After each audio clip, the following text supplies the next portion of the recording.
রহমান রহিম আল্লাহ তাআলার নামে। আমার জন্য এমন কি অজুহাত থাকতে পারে যে যিনি স্বয়ং আমাকে পয়দা করেছেন এবং যার দিকে তোমাদের সবাইকে একদিন ফিরে যেতে হবে, আমি তার ইবাদত করব না?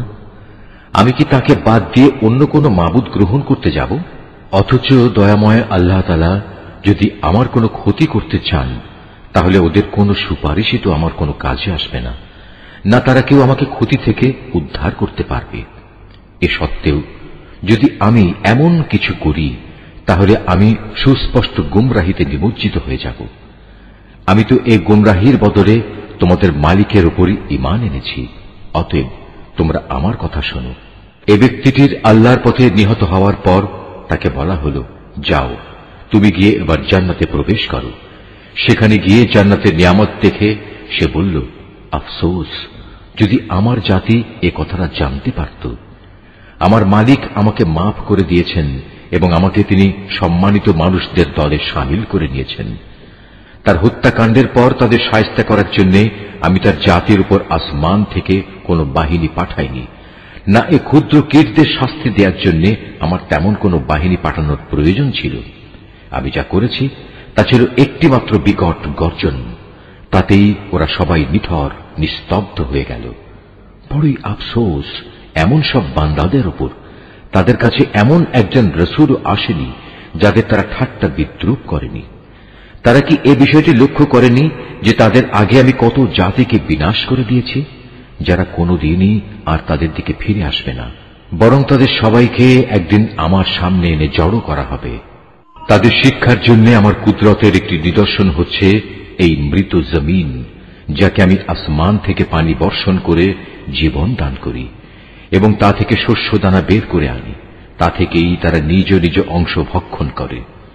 আমি তাতে আরো সৃষ্টি করি নানা প্রকার খেজুর ও আঙুরের বাগান, উদ্ভাবন করি অসংখ্য নদী নালার প্রস্রবণ, যাতে করে তারা এর ফলমূল উপভোগ করতে পারে।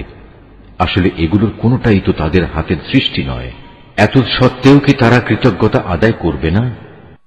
পবিত্র ও মহান সে সত্তা, যিনি সব কিছুকে জোড়ায় জোড়ায় পয়দা করেছেন, চাই তা জমিনের উৎপন্ন উদ্ভিদ থেকে হোক কিংবা হোক স্বয়ং তাদের নিজেদের থেকে, অথবা এমন সব সৃষ্টি থেকে হোক যাদের সম্পর্কে মানুষ এখনো আদৌ কিছু জানেই না।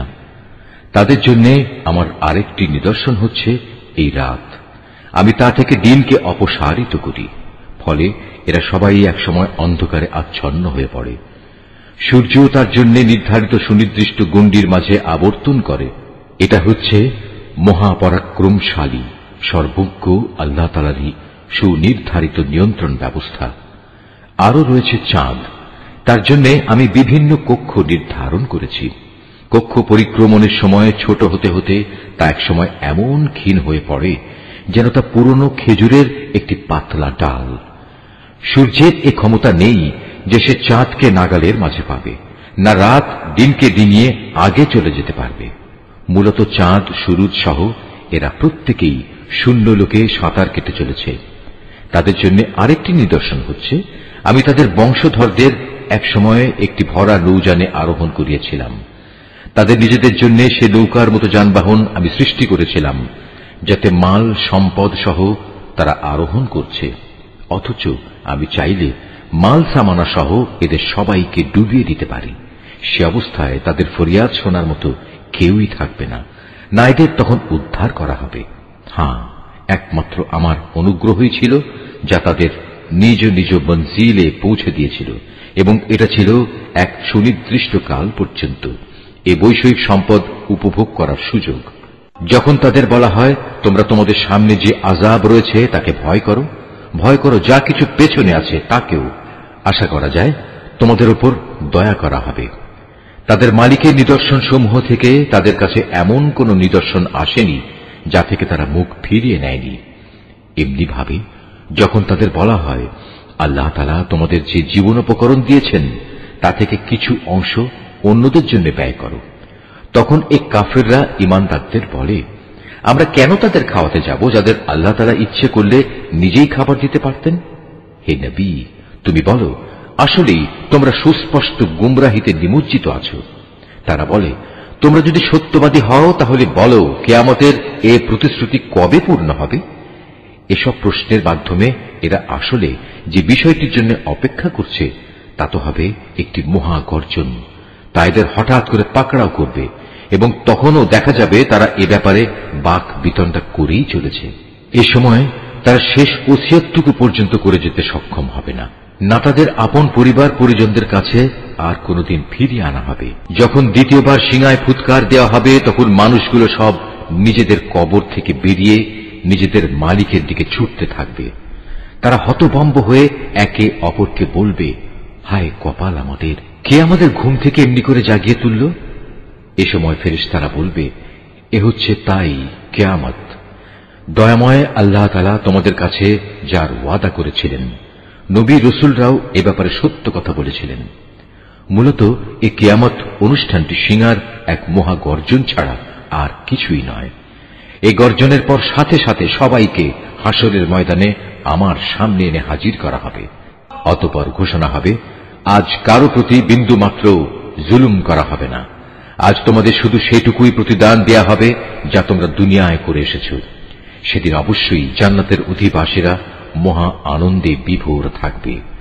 তারা এবং তাদের সঙ্গী সঙ্গিনীরা আরশের সুশীতল ছায়ায় সুসজ্জিত আসনের উপর হেলান দিয়ে বসে থাকবে। সেখানে তাদের জন্য মজুদ থাকবে নানা প্রকারের ফলমূল, আরো থাকবে তাদের জন্য তাদের কাঙ্ক্ষিত ও বাঞ্ছিত সব কিছু। পরম দয়ালু মালিকের পক্ষ থেকে তাদের স্বাগত জানিয়ে বলা হবে, তোমাদের উপর সালাম বর্ষিত হোক। অপরদিকে পাপীদের বলা হবে, হে অপরাধীরা, তোমরা আজ আমার ইমানদার বান্দাদের কাছ থেকে আলাদা হয়ে যাও। হে বনি আদম, আমি কি তোমাদের এ মর্মে নির্দেশ দেইনি যে তোমরা শয়তানের গোলামি করো না? কেননা সে হচ্ছে তোমাদের প্রকাশ্য দুশমন। আমি কি তোমাদের কথা বলিনি তোমরা শুধু আমারই ইবাদত করো? কেননা এটি হচ্ছে সহজ সরল পথ। আর শয়তান সে তো তোমাদের আগেও অনেক লোককে এভাবে পথভ্রষ্ট করে দিয়েছিল, তা দেখেও কি তোমরা বুঝতে পারলে না? হ্যাঁ, এ হচ্ছে সেই জাহান্নাম যার ওয়াদা তোমাদের সাথে বারবার করা হয়েছিল। আজ সবাই মিলে তাতে গিয়ে প্রবেশ করো, যাকে দুনিয়ার জীবনে তোমরা অস্বীকার করছিলে। আজ আমি তাদের মুখের উপর ছিপি এঁটে দেব। আজ তাদের হাতগুলো আমার সাথে কথা বলবে, তাদের পাগুলো আমার কাছে সাক্ষ্য দেবে এরা কি কাজ করে এসেছে। অথচ আমি যদি চাইতাম, দুনিয়ায় আমি এদের চোখ থেকে দৃষ্টিশক্তি বিলোপী করে দিতাম। তেমনটি করলে তুমি বলো এরা কিভাবে তখন চলার পথ দেখে নিত? তাছাড়া যদি আমি চাইতাম তাহলে কুফরির জন্য তাদের নিজ নিজ জায়গায় তাদের আকৃতি বিনষ্ট করে দিতে পারতাম। সে অবস্থায় এরা সামনের দিকেও যেতে পারত না, আবার পেছনেও ফিরে আসতে পারত না। যাকেই আমি দীর্ঘ জীবন দান করি তাকেই আমি সৃষ্টিগত দিক থেকে তার প্রাথমিক অবস্থায় ফিরিয়ে নিয়ে যাই। এটা দেখেও কি তারা বুঝতে পারে না কে তাদের দেহে এ পরিবর্তনগুলো ঘটাচ্ছে? তোমরা এও জেনে রেখো, আমি এ রসুলকে কাব্য রচনা শেখাইনি এবং এটা তার নবী মর্যাদার পক্ষে শোভনীয় নয়। আর তার আনিত গ্রন্থ তা তো হচ্ছে একটি উপদেশ ও সুস্পষ্ট কোরআন, যাতে করে সে তা দ্বারা যে অন্তর্জীবিত তাকে জাহান্নামের ব্যাপারে সতর্ক করে দিতে পারে এবং যা দ্বারা কাফেরদের উপর শাস্তির ঘোষণা সাব্যস্ত হয়ে যায়। এরা কি লক্ষ্য করে না আমার নিজের হাত দিয়ে বানানো জিনিসপত্রের মধ্যে থেকে আমি তাদের কল্যাণের জন্য পশু পয়দা করেছি, আর এখন তারা নাকি এগুলোর মালিক হয়ে বসেছে। অথচ আমি এগুলো তাদের বশীভূত করে দিয়েছি। এর কিছু হচ্ছে তাদের বাহন, আর কিছু এমন যার গোশত থেকে তারা খাদ্য গ্রহণ করে। তাদের জন্য তার মধ্যে আরো উপকারিতা রয়েছে পানীয় বস্তুও। তবু কি তারা তার শুকর আদায় করে না যিনি তাদের এগুলো দান করেছেন? এ সত্ত্বেও তারা আল্লাহ তাআলার বদলে অন্যদের মাবুদ বানায়, তাও এই আশায় তাদের পক্ষ থেকে এদের সাহায্য করা হবে। অথচ তারা তাদের কোন রকম সাহায্য করার ক্ষমতাই রাখে না, বরং কিয়ামতের দিন তাদের সবাই দলবদ্ধভাবে জাহান্নামে এসে জড়ো হবে। অতএব হে নবী, এদের এসব জাহেলি কথাবার্তা যেন তোমাকে উদ্বিগ্ন না করে। অবশ্যই আমি জানি যা কিছু এরা গোপন করে এবং যা কিছু প্রকাশ্যে বলে বেড়ায়। এ মানুষগুলো কি দেখে না আমি তাদের একটি ক্ষুদ্র শুক্র কীট থেকে পয়দা করেছি? অথচ সৃষ্টি হতে না হতেই ক্ষুদ্র কীটের সে মানুষটি আমার সৃষ্টির ব্যাপারে খোলাখুলি বিতণ্ডাকারী হয়ে পড়ল। সে আমার সৃষ্টি ক্ষমতা সম্পর্কে নানা কথা রচনা করতে শুরু করল এবং একসময় সে লোকটি তার নিজ সৃষ্টি কৌশলই ভুলে গেল। সে বলল, কে মানুষের এ হাড় পুনরায় জীবিত করবে যখন তা পচে গলে যাবে? হে নবী, তুমি এদের বলো, হ্যাঁ, তাতে প্রাণ সঞ্চার তিনিই করবেন যিনি প্রথমবার এতে জীবন দিয়েছিলেন এবং তিনি সমস্ত কিছুর সৃষ্টি কৌশল সম্পর্কে সম্যক অবগত রয়েছেন। তিনি তোমাদের জন্য সবুজ সতেজ বৃক্ষ থেকে আগুন উৎপাদন প্রক্রিয়া সম্পন্ন করেছেন এবং তা দ্বারাই তোমরা আজ আগুন জ্বালাচ্ছ। যিনি নিজের ক্ষমতা বলে একবার আকাশমণ্ডল ও জমিন সৃষ্টি করেছেন, তিনি কি পুনরায় তাদেরই মতো কিছু সৃষ্টি করতে সক্ষম নন? হ্যাঁ, নিশ্চয়ই তিনি মহাস্রষ্টা ও সর্বজ্ঞ। তিনি যখন কিছু একটা সৃষ্টি করতে ইচ্ছা করেন তখন কেবল এটুকুই বলেন, হও, অতঃপর তার সাথে সাথে তৈরি হয়ে যায়। অতএব পবিত্র ও মহান সে আল্লাহ তাআলা, যিনি প্রত্যেক বিষয়ের উপর সার্বভৌম ক্ষমতার একচ্ছত্র মালিক, এবং তার কাছেই একদিন তোমাদের সবাইকে ফিরে যেতে হবে। সূরা আস-সাফফাত। রহমান রহিম আল্লাহ তাআলার নামে। শপথ সে ফেরেশতাদের যারা সারিবদ্ধভাবে দাঁড়িয়ে থাকে। শপথ সেসব ফেরেশতার যারা সজোরে ধমক দেয়। শপথ সেসব ফেরেশতার যারা সদা আল্লাহর জিকির তেলাওয়াত করে। অবশ্যই তোমাদের মাবুদ হচ্ছেন একজন। তিনি আসমান, জমিন ও এ দুয়ের মাঝখানে অবস্থিত সব কিছুরও মালিক। তিনি আরো মালিক সূর্যোদয়ের স্থান পূর্বাচলের। আমি তোমাদের নিকটবর্তী আসমানকে নয়নাভিরাম নক্ষত্র রাজি দ্বারা সুসজ্জিত করে রেখেছি। তাকে আমি হেফাজত করেছি প্রত্যেক নাফরমান শয়তান থেকে। ফলে তারা ঊর্ধ্ব জগতের কথাবার্তার কিছুই শুনতে পায় না। কিছু শুনতে চাইলেই প্রত্যেক দিক থেকে তাদের উপর উল্কা নিক্ষিপ্ত হয়। এই তাড়িয়ে দেয়াই শেষ নয়, তাদের জন্য অবিরাম শাস্তিও রয়েছে। তা সত্ত্বেও যদি কোনো শয়তান গোপনে হঠাৎ করে কিছু শুনে ফেলতে চায়, তখন জ্বলন্ত উল্কাপিণ্ড সাথে সাথেই তার পশ্চাৎ ধাবন করে। হে নবী, তুমি এদের কাছে জিজ্ঞেস করো, তাদের সৃষ্টি করা বেশি কঠিন না আসমান জমিন সহ অন্য সব কিছু যা আমি পয়দা করেছি তার সৃষ্টি বেশি কঠিন? এ মানুষদের তো আমি সামান্য কতটুকু আঠালো মাটি দিয়ে পয়দা করেছি। হে নবী, তুমি এদের কথায় বিস্ময় বোধ করছো, অথচ তোমার কথা নিয়েই ওরা ঠাট্টা বিদ্রুপ করছে। এদের যখন উপদেশ দেয়া হয় তখন তারা তা স্মরণ করে না, আবার কোনো নিদর্শন দেখলে তা নিয়ে উপহাস করে। তারা বলে, এটা তো সুস্পষ্ট জাদু ছাড়া আর কিছুই নয়। তারা প্রশ্ন তোলে, এ আবার কেমন কথা? আমরা মরে গিয়ে হাড় ও মাটিতে পরিণত হয়ে যাব, তখন আমাদের পুনরায় জীবিত করা হবে? আমাদের পিতৃপুরুষদেরও এভাবে ওঠানো হবে? হে নবী, এদের তুমি বলো, হ্যাঁ, অবশ্যই সেদিন তোমরা লাঞ্ছিত হবে। যখন কিয়ামত হবে তখন একটি মাত্র প্রচন্ড গর্জন হবে, সাথে সাথেই এরা সব কিছু দেখতে পাবে। যারা অস্বীকার করেছিল তারা সেদিন এটা দেখে বলবে, পোড়া কপাল আমাদের, এটাই তো হচ্ছে সেই প্রতিদান পাওয়ার দিন। তাদের বলা হবে, হ্যাঁ, এটাই হচ্ছে চূড়ান্ত ফয়সালার দিন, যাকে তোমরা নিরন্তর অস্বীকার করে যেতে। ফেরেশতাদের আদেশ দেয়া হবে, যাও, তোমরা জালেমদের এবং তাদের সঙ্গী সঙ্গিনীদের ধরে ধরে জমা করো, তাদের দোসরদেরও যারা তাদের গোলামি করত, এদের সবাইকে এক জায়গায় বাঁধো। আল্লাহ তাআলাকে বাদ দিয়ে যাদের এরা মাবুদ বানাতো তাদেরও বেঁধে জাহান্নামের রাস্তা দেখিয়ে দাও। হ্যাঁ, সেখানে পাঠাবার আগে তাদের এখানে একটুখানি দাঁড় করাও, তারা অবশ্যই আজ জিজ্ঞাসিত হবে। তোমাদের একই হল, জবাব দেওয়ার সময় তোমরা আজ একে অপরকে সাহায্য করছো না যে? না, আজ তো দেখছি এরা সবাই সত্যি সত্যি আত্মসমর্পণকারী বনে গেছে। এ সময় তারা একে অপরের দিকে মুখ করে পরস্পরকে জিজ্ঞাসাবাদ করতে থাকবে। দুর্বল দলটি শক্তিশালী দলকে বলবে, তোমরাই তো তোমাদের ক্ষমতা নিয়ে আমাদের কাছে আসতে। তারা বলবে, আমাদের দোষারোপ করছো কেন? তোমরা তো আদৌ আল্লাহতে বিশ্বাসী ছিলে না। তোমাদের উপর আমাদের কোনো জবরদস্তিমূলক কর্তৃত্ব তো ছিল না, বরং তোমরা নিজেরাই ছিলে মারাত্মক সীমা লঙ্ঘনকারী। এ সময় তাদের উভয়ের পক্ষ থেকে ঘোষণা হবে, আজ আমাদের উভয়ের উপর আমাদের মালিকের ঘোষণাই সত্য হয়েছে। আজ আমরা উভয়ই জাহান্নামের শাস্তি আস্বাদনকারী। আমরা আসলেই তোমাদের বিভ্রান্ত করেছিলাম, আর আমরা নিজেরাও ছিলাম বিভ্রান্ত। সেদিন তারা সবাই এই আযাবে সমভাগী হবে। আমি নাফরমান লোকদের সাথে এ ধরনের আচরণই করে থাকি। এরা এমন বিদ্রোহী ছিল, যখন এদের বলা হতো আল্লাহ তাআলা ছাড়া অন্য কোনো মাবুদ নেই, তখন তারা অহংকারে ফেটে পড়ত। এরা বলতো, আমরা কি একজন পাগল কুবিয়ালের কথায় আমাদের মাবুদদের আনুগত্য ছেড়ে দেব? অথচ আমার নবী কোনো কাব্য নিয়ে আসেনি, বরং সে এসেছে সত্য দিন নিয়ে, এবং সে আগের নবীদের সত্যতাও স্বীকার করছে। হে অপরাধীরা, তোমাদের আজ অবশ্যই জাহান্নামের ভয়াবহ আযাব ভোগ করতে হবে। তোমরা যা কিছু দুনিয়ায় করতে, আজ তোমাদের কেবল তারই প্রতিফল দান করা হবে। তবে আল্লাহ তাআলার নিষ্ঠাবান বান্দাদের কথা আলাদা। তাদের জন্য আল্লাহ তাআলার সুনির্দিষ্ট উত্তম রিজিকের ব্যবস্থা থাকবে, থাকবে রকমারি ফলমূল। তদুপরি তারা হবে মহা সম্মানে সম্মানিত। নিয়ামতে ভরপুর জান্নাতে তারা অবস্থান করবে। তারা পরস্পর মুখোমুখি হয়ে মর্যাদার আসনে সমাসীন থাকবে।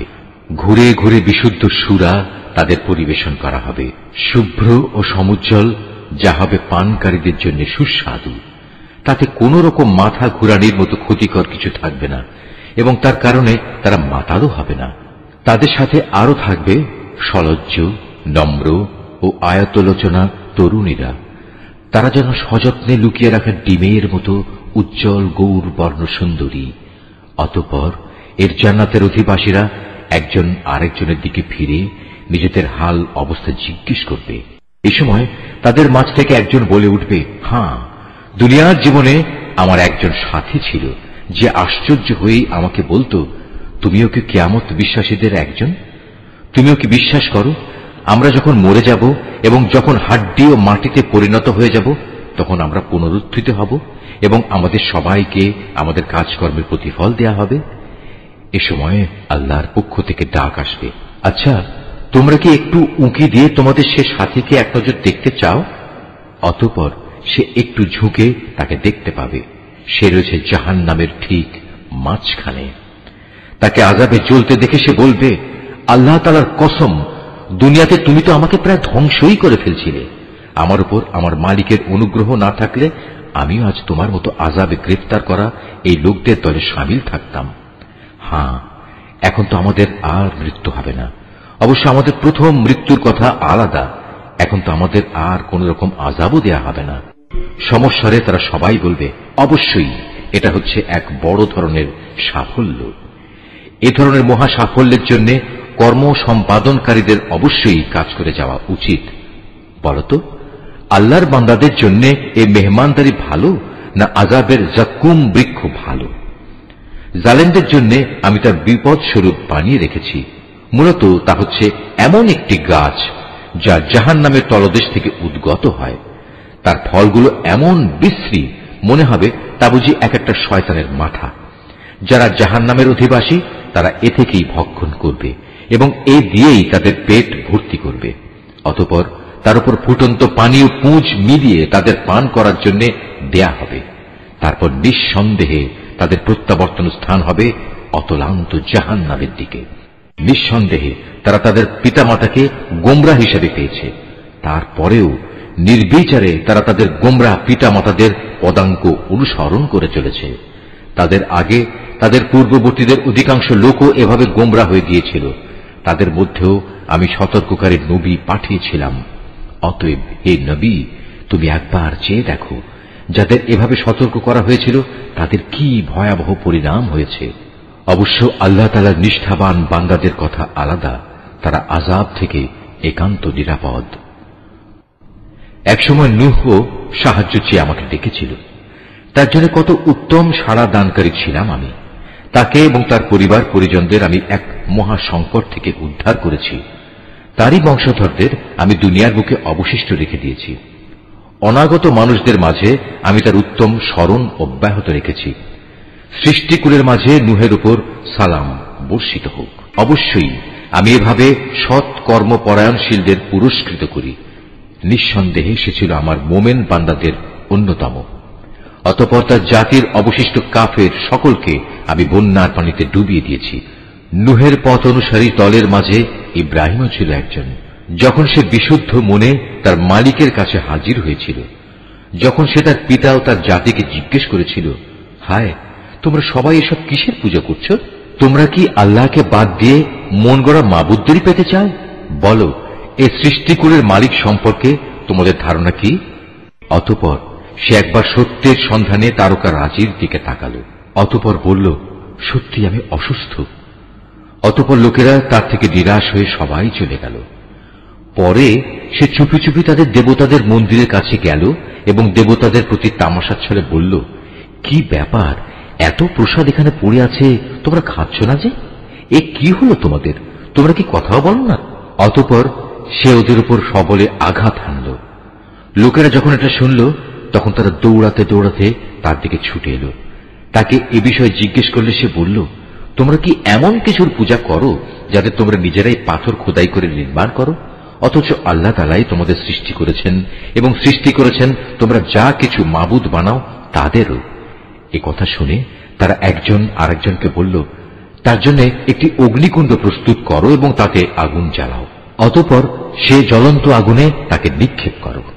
তারা এর মাধ্যমে আসলে তার বিরুদ্ধে একটা ষড়যন্ত্র আঁটতে চেয়েছিল, কিন্তু আমি তাদের চক্রান্ত ব্যর্থ ও হীন করে দিলাম। এবার সে বলল, আমি এবার আমার মালিকের রাস্তার দিকে বেরিয়ে পড়লাম। আমি বিশ্বাস করি অবশ্যই তিনি আমাকে সঠিক পথে পরিচালিত করবেন। অতঃপর সে আল্লাহ তাআলার দরবারে দোয়া করল, হে আমার মালিক, আমাকে তুমি একজন নেক সন্তান দান করো। এরপর আমি তাকে একজন ধৈর্যশীল পুত্রের সুসংবাদ দিলাম। সে যখন তার পিতার সাথে দৌড়াদৌড়ি করার মতো বয়সের অবস্থায় উপনীত হল, তখন সে ছেলেকে বলল, হে বৎস, আমি স্বপ্নে দেখি আমি যেন তোমাকে জবাই করছি। বলো, এ ব্যাপারে তোমার অভিমত কি? স্বপ্নের কথা শুনে সে বলল, হে আমার স্নেহপরায়ণ আব্বা জান, আপনাকে যা আদেশ করা হয়েছে আপনি অবিলম্বে তা পালন করুন। ইনশাআল্লাহ আপনি আমাকে এ সময়ও ধৈর্যশীলদের মাঝে পাবেন। অতঃপর যখন তারা পিতা পুত্র দুজনেই আল্লাহ তাআলার ইচ্ছার সামনে আত্মসমর্পণ করল এবং সে তাকে জবাই করার উদ্দেশ্যে কাত করে শুইয়ে দিল, তখন আমি তাকে ডাক দিয়ে বললাম, হে ইব্রাহিম, তুমি আমার দেখানো স্বপ্ন সত্য প্রমাণ করেছ। আমি তোমাদের উভয়কে মর্যাদাবান করব। মূলত আমি এভাবেই সৎ কর্মশীল মানুষদের পুরস্কার দিয়ে থাকি। এটা ছিল তাদের উভয়ের জন্য একটা সুস্পষ্ট পরীক্ষা মাত্র। এ কারণেই আমি তার ছেলের পরিবর্তে আমার নিজের পক্ষ থেকে একটা বড় কোরবানির জন্তু সেখানে দান করলাম। অনাগত মানুষদের জন্য এই বিধান চালু রেখে তার স্মরণ আমি অব্যাহত রেখে দিলাম। শান্তি বর্ষিত হোক ইব্রাহিমের ওপর। আর এভাবেই আমি আমার নেক বান্দাদের পুরস্কার দিয়ে থাকি। অবশ্যই সে ছিল আমার মোমেন বান্দাদের একজন। কিছুদিন পর আমি তাকে এ মর্মে ইসহাকের জন্মের সুসংবাদ দান করলাম যে সে হবে নবী ও আমার নেক বান্দাদের একজন। আমি তার উপর ও তার সন্তান ইসহাকের উপর আমার অগণিত বরকত নাজিল করেছি। তাদের উভয়ের বংশধরদের মাঝে কিছু সৎ কর্মশীল মানুষ যেমন আছে, তেমনি আছে কিছু নাফরমান, যে নিজের উপর নিজে জুলুম করে স্পষ্ট অত্যাচারী হয়ে বসে আছে। আমি মুসা ও হারুনের উপর অনেক অনুগ্রহ করেছি। আমি তাদের দুজনকে ও তাদের জাতিকে বড় রকমের এক সংকট থেকে উদ্ধার করেছি। আমি ফিরআউনের মোকাবেলায় তাদের প্রভূত সাহায্য করেছি, ফলে এক পর্যায়ে তারা বিজয়ীও হয়েছে। আমি তাদের উভয়কে বিশদ গ্রন্থ তাওরাত দান করেছি। এর মাধ্যমে তাদের উভয়কে আমি দ্বীনের সহজ পথ বাতলে দিয়েছি। আমি অনাগত মানুষদের মাঝে তাদের উত্তম স্মরণ অব্যাহত রেখেছি। সালাম বর্ষিত হোক মুসা ও হারুনের উপর। অবশ্যই আমি নেককার লোকদের এভাবে পুরস্কার দিয়ে থাকি। মূলত এরা দুজনই ছিল আমার মোমেন বান্দাদের অন্তর্ভুক্ত। আমার বান্দা ইলিয়াসও ছিল রসুলদের একজন। যখন সে তার জাতিকে ডেকে বলেছিল, তোমরা কি আল্লাহ তাআলাকে ভয় করবে না? তোমরা কি বাল দেবতাকেই ডাকতে থাকবে? আল্লাহ তাআলা যিনি শ্রেষ্ঠ স্রষ্টা, তাকে এভাবেই পরিত্যাগ করবে? আল্লাহ তাআলা যিনি তোমাদের মালিক তোমাদের পূর্ববর্তী বাপ দাদাদেরও। কিন্তু তারা তাকে মিথ্যাবাদী সাব্যস্ত করল। কাজেই অতঃপর তাদের অবশ্যই দণ্ড ভোগ করার জন্য হাজির করা হবে। তবে আল্লাহ তাআলার নিষ্ঠাবান বান্দাদের কথা আলাদা। আমি অনাগত মানুষদের মধ্যে তার উত্তম স্মরণ বাকি রেখে দিয়েছি। সালাম বর্ষিত হোক ইলিয়াসপন্থী নেক বান্দাদের উপর। তাদের স্মরণ অব্যাহত রেখে আমি এভাবেই সৎ কর্মপরায়ণ মানুষদের পুরস্কার দিয়ে থাকি। অবশ্যই সে ছিল আমার নেক বান্দাদের মধ্যে একজন। নিঃসন্দেহে লূতও ছিল রসুলদের একজন। যখন আমি তাকে এবং তার সকল পরিবার পরিজনকে একটি পাপী সম্প্রদায়ের উপর আগত আযাব থেকে উদ্ধার করেছি, একজন বৃদ্ধা মহিলা বাদে, কেননা সে ছিল পেছনে পড়ে থাকা ধ্বংসপ্রাপ্ত লোকদেরই অন্তর্ভুক্ত। অতঃপর অবশিষ্ট সবাইকে আমি বিনাশ করে দিয়েছি। তোমরা তো ভ্রমণের সময় তাদের সে ধ্বংসাবশেষগুলোর উপর দিয়েই ভোরবেলায় পথ অতিক্রম করে থাকো, অতিক্রম করো প্রতি সন্ধ্যা ও রাতের বেলায়। তবু কি তোমরা এই ঘটনা থেকে কিছু শিক্ষা গ্রহণ করবে না? ইউনুসও ছিল রসুলদের একজন। এটা সে সময়ের কথা যখন সে পালিয়ে গিয়ে একটি মাল ভর্তি নৌযানে পৌঁছল। নৌকাটি অচল হয়ে যাওয়ায় আরোহীদের মাঝে এ অলক্ষণী ব্যক্তি কে? অতঃপর লটারির মাধ্যমে তা পরীক্ষা করা হল এবং ফলাফল অনুযায়ী সে ইউনুসই অলক্ষণে অপরাধী সাব্যস্ত হল। অতঃপর একটি বড় আকারের মাছ এসে তাকে গিলে ফেলল। এই অবস্থায় সে মাছের পেটে বসে নিজেকে ধিক্কার দিতে লাগল। যদি সে তখন আল্লাহ তাআলার পবিত্রতা ও মাহাত্ম্য ঘোষণা না করত, তাহলে তাকে তার পেটে কিয়ামত পর্যন্ত কাটাতে হতো। অতঃপর আমি তাকে মাছের পেট থেকে বের করে একটি গাছপালাহীন প্রান্তরে নিক্ষেপ করলাম। এ সময় সে অসুস্থ হয়ে পড়েছিল। সেখানে তার উপর ছায়া দান করার জন্য আমি একটি লতা বিশিষ্ট লাউ গাছ উদ্গত করলাম। অতঃপর তাকে আমি 1,00,000 লোকের জনবসতির কাছে নবী বানিয়ে পাঠালাম, বরং এ সংখ্যা অন্য হিসেবে ছিল আরো বেশি। এরপর তারা তার উপর ঈমান আনল। ফলে আমিও তাদের একটি সুনির্দিষ্ট সময় পর্যন্ত জীবন উপভোগ করতে দিলাম। হে নবী, এদের তুমি জিজ্ঞেস করো, তারা কি মনে করে তোমাদের মালিকের জন্য রয়েছে কন্যা সন্তান আর তাদের জন্য রয়েছে সব পুত্র সন্তান? আমি কি ফেরেশতাদের মহিলা করে বানিয়েছিলাম এবং বানাবার সময় তারা কি সেখানে উপস্থিত ছিল? সাবধান, তারা কিন্তু এসব কথা নিজেরা নিজেদের মন থেকেই বানিয়ে বলে। আল্লাহ তাআলা সন্তান জন্ম দিয়েছেন, আসলে ওরা হচ্ছে সুস্পষ্ট মিথ্যাবাদী। আল্লাহ তাআলা কি ছেলেদের উপর অগ্রাধিকার দিয়ে নিজের জন্য কন্যা সন্তানদের পছন্দ করেছেন? এ কি হলো তোমাদের? কেমন অর্থহীন সিদ্ধান্ত করছো তোমরা? তোমরা কি কখনোই কোনো সদুপদেশ গ্রহণ করবে না? অথবা আছে কি এর পক্ষে তোমাদের কাছে কোনো সুস্পষ্ট দলিল প্রমাণ? থাকলে তোমরা তোমাদের সে কিতাব নিয়ে এসো, যদি তোমরা সত্যবাদী হও।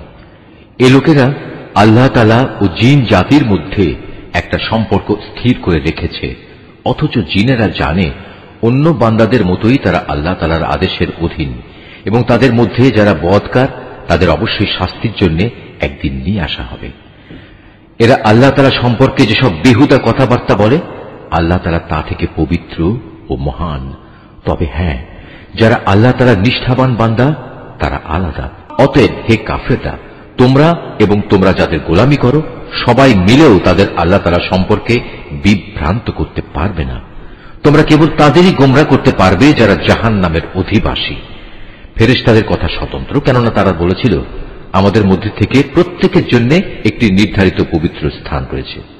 আমরা তো আল্লাহ তাআলার সামনে সারিবদ্ধভাবে দণ্ডায়মান থাকি এবং সদা সর্বদা আমরা তাঁর পবিত্রতা ও মাহাত্ম্য ঘোষণা করি।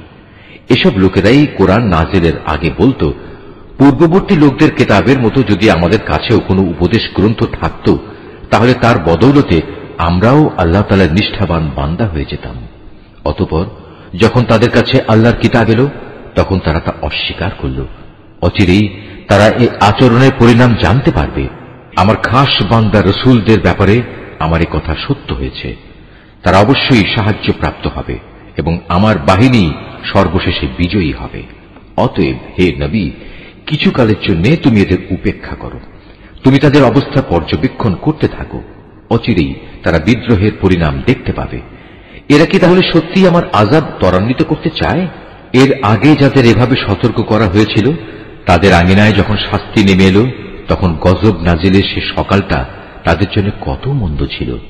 অতএব হে নবী, কিছু কালের জন্য তুমি এদের উপেক্ষা করো, তুমি শুধু ওদের পর্যবেক্ষণই করে যাও।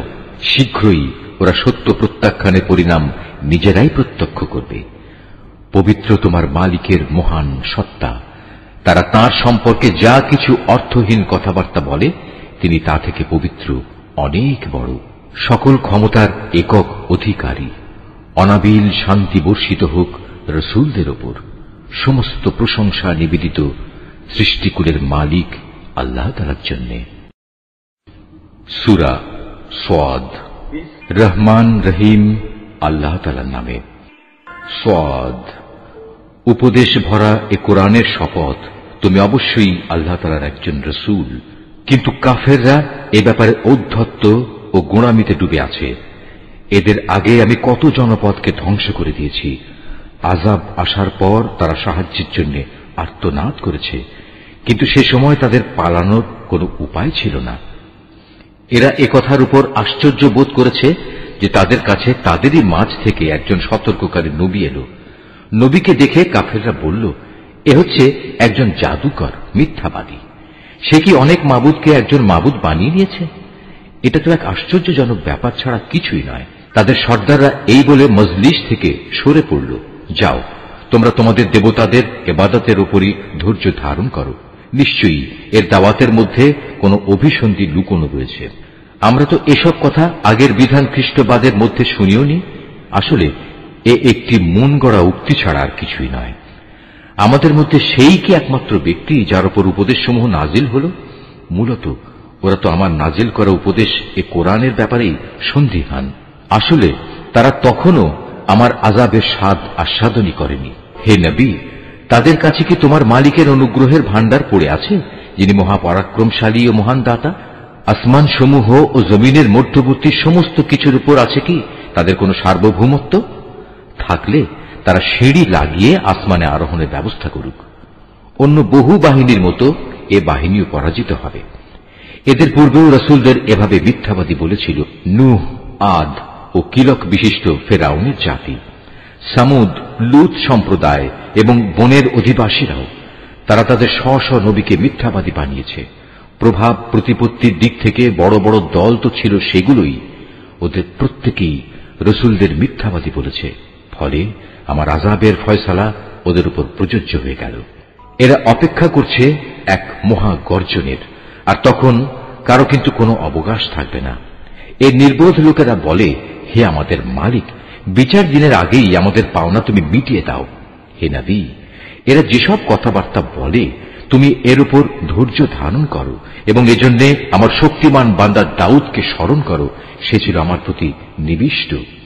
আমি পর্বতমালাকে তার বশীভূত করে দিয়েছিলাম, তাই এগুলো সকাল সন্ধ্যায় তার সাথে সাথে আমার পবিত্রতা ও মহিমা ঘোষণা করত। অনুরূপ পাখি কুলকেও তার বশীভূত করে দিয়েছিলাম, তারা তার পাশে জড়ো হতো। এদের সকলেই জিকিরে তার অনুসারী ছিল। আমি তার সাম্রাজ্যকে সুদৃঢ় করেছিলাম এবং সে সাম্রাজ্য চালাবার জন্য তাকে প্রজ্ঞা ও সর্বোত্তম বাগ্মিতার শক্তি দান করেছিলাম। এই আয়াতটি যিনি তেলাওয়াত করবেন এবং যিনি এই আয়াতটির তেলাওয়াত শুনবেন, তাদের সবাইকে এখানে একটি সাজদা আদায় করতে হবে। এটা ওয়াজিব। হে নবী, তোমার কাছে কি সেই বিবদমান লোকদের কাহিনী পৌঁছেছে যখন ওরা উভয়ই প্রাচীর টপকে তার ইবাদতখানায় প্রবেশ করল? যখন তারা দাউদের সামনে হাজির হল, তখন সে এদের কারণে একটু ভীত হয়ে পড়ল। ওরা বলল, হে আল্লাহর নবী, আপনি ভীত হবেন না। আমরা হচ্ছি বিবদমান দুটো দল। আমাদের একজন আরেকজনের উপর জুলুম করেছে, অতএব আপনি আমাদের মাঝে ন্যায় বিচার করে দিন। কোন রকম নাইনসাফি করবেন না। আমাদের সহজ সরল পথ দেখিয়ে দিন। আসলে এ হচ্ছে আমার ভাই। এর কাছে ৯৯টি দুম্বা আছে আর আমার কাছে আছে মাত্র একটি। এ সত্ত্বেও সে বলে, আমাকে তোমার এই দুম্বাটিও দিয়ে দাও। সে কথায় কথায় আমার উপর বল প্রয়োগ করে। বিবাদের বিবরণ শুনে সে বলল, এ ব্যক্তি তোমার দুম্বাটি তার দুম্বাগুলোর সাথে যুক্ত করার দাবি করে তোমার উপর জুলুম করেছে। আসলে যৌথ বিষয় আশয়ের অংশীদাররা অনেকেই একে অন্যের উপর এভাবে জুলুম করে। জুলুম করে না কেবল সে সকল লোকেরা যারা আল্লাহ তাআলার উপর ঈমান আনে এবং নেক কাজ করে, যদিও এদের সংখ্যা নিতান্ত কম। দাউদ বুঝতে পারল। তাকে পরিশুদ্ধ করার জন্য এ কাহিনী দ্বারা এতক্ষণ ধরে আমি তাকে পরীক্ষা করছিলাম। মূল ঘটনা বুঝতে পেরে অতঃপর সে তার মালিকের কাছে ক্ষমা প্রার্থনা করল এবং সে পরাক্রমশালী আল্লাহ তাআলার সামনে সাজদায় লুটিয়ে পড়ল এবং সে আমার দিকে ফিরে এলো। অতঃপর আমি তাকে ক্ষমা করে দিলাম। অবশ্যই আমার কাছে তার জন্য উচ্চ মর্যাদা ও সুন্দরতম আবাসস্থল রয়েছে। আমি দাউদকে বললাম, হে দাউদ, আমি তোমাকে এই জমিনে আমার খলিফা বানালাম। অতএব তুমি মানুষদের মাঝে ন্যায় বিচার করো এবং কখনো নিজের খেয়াল খুশির অনুসরণ করো না। তেমনটি করলে এ বিষয়টি তোমাকে আল্লাহ তাআলার পথ থেকে বিচ্যুত করে দেবে। আর যারাই আল্লাহ তাআলার পথ থেকে বিচ্যুত হয়ে গোমরাহ হয়ে যায় তাদের জন্য অবশ্যই জাহান্নামের কঠিন শাস্তি রয়েছে, কেননা তারা মহাবিচারের এ দিনটি ভুলে গেছে। আমি আসমান, জমিন এবং এ উভয়ের মধ্যবর্তী স্থানে যা কিছু আছে তার কোনো কিছুই অনর্থক সৃষ্টি করিনি। এটা তো সেসব মূর্খ লোকদের ধারণা যারা সৃষ্টিকর্তাকেই অস্বীকার করে, আর যারা এভাবে অস্বীকার করেছে তাদের জন্য জাহান্নামের দুর্ভোগ রয়েছে।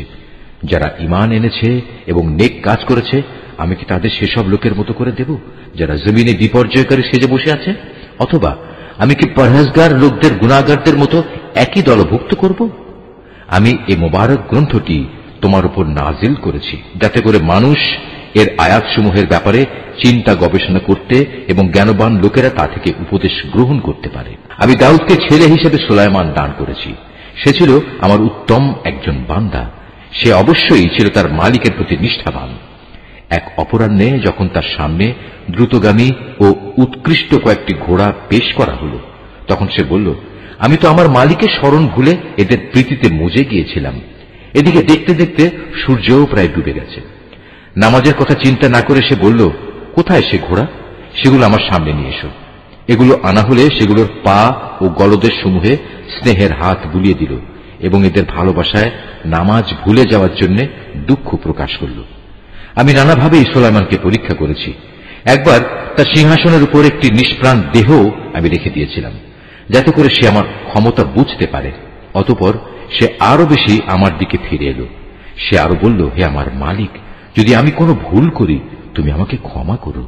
তুমি আমাকে এমন এক সাম্রাজ্য দান করো যা আমার পরে আর কেউ কোনো দিন পাবে না। তুমি নিশ্চয়ই মহাদাতা। সে অনুযায়ী তখন আমি বাতাসকেও তার অধীন করে দিলাম। তা তার ইচ্ছা অনুযায়ী অবাধে তাকে নিয়ে সেখানেই নিয়ে যেত যেখানে সে যেতে চাইত। জিনদেরও তার অনুগত বানিয়ে দিলাম, যারা ছিল প্রাসাদ নির্মাণকারী ও সমুদ্রের ডুবুরি। শৃঙ্খলিত অন্যান্য আরো অনেককেও আমি তার অধীন করে দিয়েছিলাম। আমি বললাম, এ সবই হচ্ছে আমার দান। এ থেকে তুমি অন্যদের কিছু দাও কিংবা নিজের কাছে রাখো, এর জন্য তোমাকে কোনো হিসাব দিতে হবে না। অবশ্যই তার জন্য আমার কাছে রয়েছে উঁচু মর্যাদা ও সুন্দর নিবাস। হে নবী, তুমি আমার বান্দা আইয়ুবের কথা স্মরণ করো, যখন সে তার মালিককে ডেকে বলেছিল, হে আল্লাহ, শয়তান তো আমাকে যন্ত্রণা ও কষ্টে ফেলে দিয়েছে। আমি বললাম, তুমি তোমার পা দিয়ে ভূমিতে আঘাত করো। জমিনে আঘাত করার পর যখন পানির একটি কূপ বেরিয়ে এলো, তখন আমি আইয়ুবকে বললাম, এ হচ্ছে তোমার পরিষ্কার করা ও পান করার উপযোগী পানি। আমি তার সাথে তার পরিবার পরিজন ও তাদের সাথে একই পরিমাণ অনুগ্রহ দান করলাম। এটা ছিল আমার রহমতের নিদর্শন ও জ্ঞানবান মানুষদের জন্য উপদেশ। আমি তাকে বললাম, তুমি তোমার হাতে এক মুঠো তৃণলতা নাও এবং তা দিয়ে তোমার স্ত্রীর শরীরে মৃদু আঘাত করো। তুমি কখনো শপথ ভঙ্গ করো না। নিঃসন্দেহে আমি তাকে ধৈর্যশীল পেয়েছি। কত উত্তম বান্দা ছিল সে। সে ছিল আমার প্রতি নিবেদিত। হে নবী, তুমি আমার বান্দাদের মধ্যে ইব্রাহিম, ইসহাক ও ইয়াকুবকে স্মরণ করো। ওরা সবাই ছিল শক্তিশালী ও সূক্ষ্মদর্শী। আমি একটি বিশেষ ব্যাপারে এই পরকাল দিবসের স্মরণ গুণের কারণে তাদের নেতৃত্বের জন্য নির্দিষ্ট করে নিয়েছিলাম। অবশ্যই এরা সবাই ছিল আমার কাছে মনোনীত উত্তম বান্দাদের অন্তর্ভুক্ত। হে নবী, তুমি আরো স্মরণ করো ইসমাইল, ইয়াসা ও জুলকিফলের কথা। এরাও সবাই ভালো মানুষের অন্তর্ভুক্ত ছিল। এই বিবরণ হচ্ছে একটি মহৎ দৃষ্টান্ত। অবশ্যই পরহেজগার লোকদের জন্য উত্তম আবাসের ব্যবস্থা রয়েছে। সে উত্তম আবাস হচ্ছে চিরস্থায়ী এক জান্নাত, যার দরজা হামেশাই তাদের জন্য উন্মুক্ত থাকবে। সেখানে তারা আসীন হবে হেলান দিয়ে। সেখানে তারা পর্যাপ্ত পরিমাণ ফলমূল ও পানীয় সরবরাহের আদেশ দেবে। তাদের পাশে আরো থাকবে আনত নয়না সমবয়স্কা তরুণীরা। হে ঈমানদাররা, এ হচ্ছে সেসব নিয়ামত যা তোমাদের বিচার দিনে দান করার প্রতিশ্রুতি দেয়া হচ্ছে। এ হচ্ছে আমার দেয়া রিজক, যা কখনো নিঃশেষ হবে না। এ তো হল নেককারদের পরিণাম। অপরদিকে বিদ্রোহী পাপীদের জন্য থাকবে নিকৃষ্টতম ঠিকানা, জাহান্নাম, যেখানে তারা গিয়ে প্রবেশ করবে। কত নিকৃষ্ট নিবাস এটি! এ হচ্ছে তাদের পরিণাম। অতএব এবার তারা জাহান্নামের ফুটন্ত পানি ও পুঁজ আস্বাদন করুক। তাদের জন্য রয়েছে এ ধরনের আরো বিভৎস শাস্তি। যখন দলপতিরা অনুসারীদের জাহান্নামের দিকে আসতে দেখবে, তখন বলবে, এ হচ্ছে আরেকটি বাহিনী যারা তোমাদের সাথে জাহান্নামে প্রবেশ করার জন্য তেড়ে আসছে। আল্লাহ তাআলার অভিসম্পাদ তাদের ওপর। তাদের জন্য কোন রকম অভিনন্দনের ব্যবস্থা এখানে নেই। এরা জাহান্নামে গিয়ে পতিত হবে। তারা দলপতিদের বলবে, বরং তোমাদের উপরও আল্লাহর পক্ষ থেকে অনুরূপ অভিসম্পাদ। আজ এখানে তোমাদের জন্য তো কোনো অভিনন্দন নেই। তোমরাই তো আমাদের এ মহা বিপদের সম্মুখীন করেছ। কত নিকৃষ্ট তাদের এই আবাসস্থল। যারা এদের অনুসরণ করেছে তারা বলবে, হে আমাদের মালিক, যে ব্যক্তি আজ আমাদের এ দুর্গতির সম্মুখীন করেছে, জাহান্নামে তুমি তার শাস্তি দ্বিগুণ বাড়িয়ে দাও। তারা আরো বলবে, এ কি হলো আমাদের, আজ জাহান্নামে আমরা সেসব মানুষদের দেখতে পাচ্ছি না কেন, যাদের আমরা দুনিয়ায় খারাপ লোকদের দলে সামিল মনে করতাম? তবে কি আমরা তাদের অহেতুকি ঠাট্টা বিদ্রুপের পাত্র মনে করতাম? না আমাদের দৃষ্টিশক্তি তাদের কিছুই দেখতে পাচ্ছে না? জাহান্নামীদের নিজেদের মাঝে এ বাক বিতণ্ডা সেদিন হবে অবশ্যম্ভাবী। হে নবী, এদের বলো, আমি তো জাহান্নামের একজন সতর্ককারী মাত্র। আল্লাহ তাআলা ছাড়া অন্য কোনো মাবুদ নেই। তিনি একক, তিনি মহাপরাক্রমশালী। তিনি আসমান ও জমিনের মালিক। মালিক তিনি এ দুয়ের মাঝে যা কিছু আছে তারও। তিনি প্রচুর ক্ষমতাশালী ও মহা ক্ষমাশীল। তাদের তুমি বলো, এ কিয়ামত হচ্ছে মূলত একটি বড় ধরনের সংবাদ, আর তোমরা কিনা এ থেকে মুখ ফিরিয়ে নিচ্ছ। হে নবী, তুমি বলো, আমার তো ঊর্ধ্ব জগৎ ও তার বাসিন্দা ফেরেশতাদের সম্পর্কে কিছুই জ্ঞান ছিল না, বিশেষ করে যখন তারা মানুষ সৃষ্টির বিষয় নিয়ে আল্লাহ তাআলার সাথে বিতর্ক করছিল। এ তো আমাকে ওহী করে জানিয়ে দেয়া হয়েছে। আমি হচ্ছি তোমাদের জন্য একজন সুস্পষ্ট সতর্ককারী। স্মরণ করো, যখন তোমার মালিক ফেরেশতাদের বলেছিলেন, আমি মাটি থেকে মানুষ বানাতে যাচ্ছি। যখন আমি তাকে বানিয়ে সম্পূর্ণ সুঠাম করে নেব এবং ওতে আমার কাছ থেকে জীবনের সঞ্চার করব, তখন তোমরা তার প্রতি সেজদা অবনত হবে। অতঃপর ফেরেশতারা সবাই তাকে সেজদা করল, একমাত্র ইবলিস ছাড়া। সে অহংকার করল এবং সে কাফেরদের অন্তর্ভুক্ত হয়ে গেল। আল্লাহ তাআলা বললেন, হে ইবলিস, তোমাকে কোন জিনিসটি তাকে সাজদা করা থেকে বিরত রাখলো, যাকে আমি স্বয়ং নিজের হাত দিয়ে বানিয়েছি? তুমি কি এমনই ঔদ্ধত্য প্রকাশ করলে? না তুমি কোনো উচ্চ মর্যাদা সম্পন্ন কেউ? সে বলল, হ্যাঁ, আমি তো তার চাইতে শ্রেষ্ঠ। তুমি আমাকে আগুন থেকে বানিয়েছ আর তাকে বানিয়েছ মাটি থেকে। তখন আল্লাহ তাআলা বললেন, তুমি এখান থেকে এখনই বেরিয়ে যাও, কেননা তুমি হচ্ছ অভিশপ্ত। তোমার উপর আমার অভিশাপ থাকবে বিচারের দিন পর্যন্ত। সে বলল, হ্যাঁ, আমি বেরিয়ে যাচ্ছি। তবে হে আমার মালিক, তুমি আমাকে সেদিন পর্যন্ত অবকাশ দাও যেদিন সব মানুষদের দ্বিতীয়বার জীবিত করে তোলা হবে। আল্লাহ তাআলা বললেন, হ্যাঁ, যাও। যাদের অবকাশ দেয়া হয়েছে তুমিও তাদের অন্তর্ভুক্ত। অবধারিত সময়টি আসার সেই নির্দিষ্ট দিন পর্যন্ত তুমি থাকবে। সে বলল, হ্যাঁ, তোমার ক্ষমতার কসম করে আমি বলছি, আমি তাদের সবাইকে বিপথগামী করে ছাড়ব, তবে তাদের মধ্যে যারা তোমার একনিষ্ঠ বান্দা তাদের ছাড়া। আল্লাহ তাআলা বললেন, এ হচ্ছে চূড়ান্ত সত্য, আর আমি এ সত্য কথাটাই বলছি। তোমার ও তোমার অনুসারীদের সবাইকে দিয়ে আমি জাহান্নাম পূর্ণ করবই। হে নবী, তুমি বলো, আমি এ কাজের জন্য তোমাদের কাছে কোনো পারিশ্রমিক দাবি করছি না। না যারা লৌকিকতা করে, আমি তাদের দলের লোক। এ কোরআন হচ্ছে সৃষ্টিকুলের মানুষদের জন্য একটি উপদেশ মাত্র। কিছুকাল পর কিয়ামত সংঘটিত হলে তোমরা অবশ্যই তার সত্যতা সম্পর্কে জানতে পারবে। সূরা আজ-ঝুমার, রহমান রহিম আল্লাহ তাআলার নামে। এ মহাগ্রন্থ আল কোরআন পরাক্রমশালী প্রজ্ঞাময় আল্লাহ তাআলার পক্ষ থেকেই এর অবতরণ। আমি কিতাব তোমার কাছে যথার্থভাবে নাজিল করেছি, অতএব নিষ্ঠাবান হয়ে তুমি আল্লাহ তাআলার ইবাদত করো। জেনে রেখো, একনিষ্ঠ ইবাদত আল্লাহ তাআলার জন্যই নিবেদিত হওয়া উচিত। যারা আল্লাহ তাআলার বদলে অন্যদের অভিভাবক হিসেবে গ্রহণ করে, তারা বলে, আমরা তো এদের ইবাদত এছাড়া অন্য কোনো কারণে করি না যে এরা আমাদের আল্লাহ তাআলার নিকটবর্তী করে দেয়। কিন্তু তারা যেসব বিষয় নিয়ে মতভেদ করছে, নিশ্চয়ই আল্লাহ তাআলা কিয়ামতের দিন সেই বিষয়ের ফয়সালা করে দেবেন। অবশ্যই আল্লাহ তাআলা এমন লোককে হেদায়েত করেন না যে মিথ্যাবাদী ও অকৃতজ্ঞ। আল্লাহ তাআলা যদি সন্তান গ্রহণ করতেই চাইতেন, তাহলে তিনি তার সৃষ্টির মাঝ থেকে যাকে ইচ্ছা তাকেই বাছাই করতে পারতেন।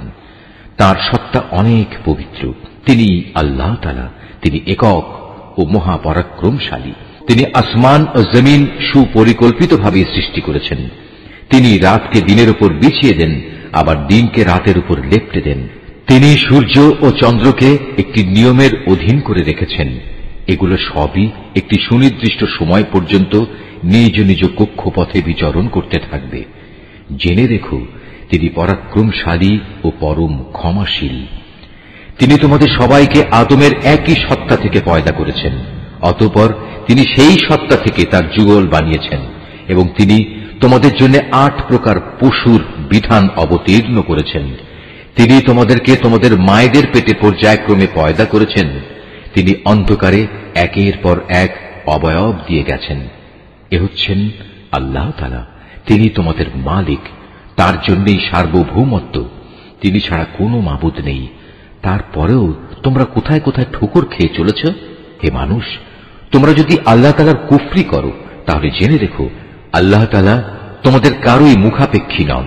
আল্লাহ তাআলা তার নিজের বান্দার এ নাশকরী আচরণ কখনো পছন্দ করেন না।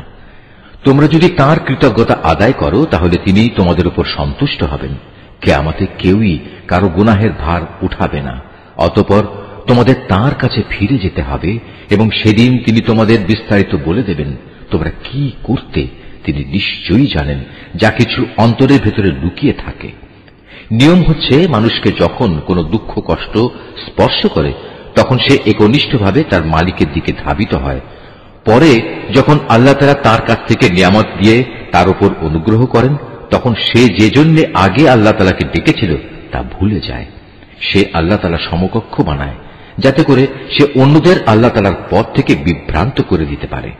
হে নবী, তুমি এমন লোকদের বলে দাও, নিজের কুফরির আরাম আয়েশ হাতে গোনা কয়টি দিনের জন্য ভোগ করে নাও, পরিণামে তুমি অবশ্যই জাহান্নামী হবে। যে ব্যক্তি রাতের বেলায় বিনয়ের সাথে সাজদাবনত হয় কিংবা দাঁড়িয়ে আল্লাহ তাআলার ইবাদত করে এবং পরকালের আযাবের ভয় করে, সর্বাবস্থায় তার মালিকের অনুগ্রহ প্রত্যাশা করে, হে নবী, এদের বলো, যারা আল্লাহ তাআলাকে জানে আর যারা তাকে জানে না তারা কি এক সমান? আসলে একমাত্র জ্ঞানবান ব্যক্তিরাই এসব তারতম্য থেকে উপদেশ গ্রহণ করতে পারে। হে নবী, এদের বলে দাও, হে আমার বান্দারা যারা ঈমান এনেছ, তোমরা তোমাদের মালিককে ভয় করো। যারা এই দুনিয়ায় কোনো কল্যাণকর কাজ করবে তাদের জন্য পরকালেও মহা কল্যাণ থাকবে। আল্লাহ তাআলার জমিন অনেক প্রশস্ত, উপরন্তু ধৈর্যশীলদের পরকালে অপরিমিত পুরস্কার দেয়া হবে। হে নবী, তুমি বলো, আমাকে আদেশ দেয়া হয়েছে একান্ত নিষ্ঠার সাথে আমি যেন আল্লাহ তাআলার ইবাদত করি। আমাকে আদেশ দেয়া হয়েছে আমি যেন আল্লাহ তাআলার সামনে আত্মসমর্পণকারীদের মধ্যে অগ্রণী হই। তুমি বলো, আমি যদি আমার মালিকের নাফরমানি করি তাহলে আমি আমার উপর একটি মহা দিনের শাস্তির ভয় করি। তুমি বলো, আমি একান্ত নিষ্ঠাবান হয়েই আল্লাহ তাআলার ইবাদত করি। তোমরা তাকে বাদ দিয়ে যারই চাও গোলামি করো। হে নবী, তুমি বলো, ভারী ক্ষতিগ্রস্ত হবে তারা যারা অন্যের গোলামি করার কারণে কিয়ামতের দিন নিজেদের এবং নিজেদের পরিবার পরিজনদের ভীষণ ক্ষতি করবে। তোমরা জেনে রেখো, এ আখিরাতের ক্ষতি হচ্ছে সুস্পষ্ট ক্ষতি। তাদের জন্য তাদের উপর থেকে ছায়া দানকারী আগুনের মেঘমালা থাকবে, তাদের নিচের দিক থেকেও থাকবে আগুনেরই বিছানা। এ হচ্ছে সে বিভৎস আযাব যা দিয়ে আল্লাহ তাআলা তার বান্দাদের ভয় দেখাচ্ছেন। অতএব হে আমার বান্দারা, তোমরা আমাকে ভয় করো। যারা শয়তানি শক্তির গোলামি করা থেকে বেঁচে থেকেছে এবং একনিষ্ঠভাবে আল্লাহ তাআলার দিকেই ফিরে এসেছে তাদের জন্য রয়েছে মহা সুসংবাদ। অতএব হে নবী, তুমি আমার এমন সব বান্দাদের সুসংবাদ দাও যারা মনোযোগ সহকারে আমার কথা শোনে এবং ভালো কথাসমূহের অনুসরণ করে। এরাই হচ্ছে সেসব সৌভাগ্যবান লোক যাদের আল্লাহ তাআলা সৎ পথে পরিচালিত করেন। আর সত্যিকার অর্থে এরাই হচ্ছে বোধ শক্তি সম্পন্ন মানুষ। হে নবী, যে ব্যক্তির উপর আল্লাহ তাআলার আযাবের হুকুম অবধারিত হয়ে গেছে তাকে কে বাঁচাবে?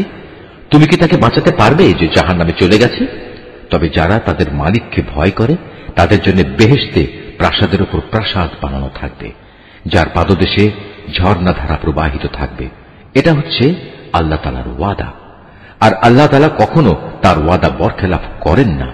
হে মানুষ, তুমি কি কখনো এটা পর্যবেক্ষণ করনি যে আল্লাহ তাআলা আসমান থেকে পানি বর্ষণ করেন অতঃপর তিনি তা জমিনের প্রস্রবণগুলোতে প্রবেশ করান, পরে তিনি আবার তা দিয়ে জমিন থেকে রং বেরঙের ফসল বের করে আনেন। কিছুদিন পরে তা আবার শুকিয়েও যায়, ফলে তোমরা তাকে পীত বর্ণের ফসল হিসেবে দেখতে পাও। অতঃপর তিনি তাকে আবার খড়কুটায় পরিণত করেন।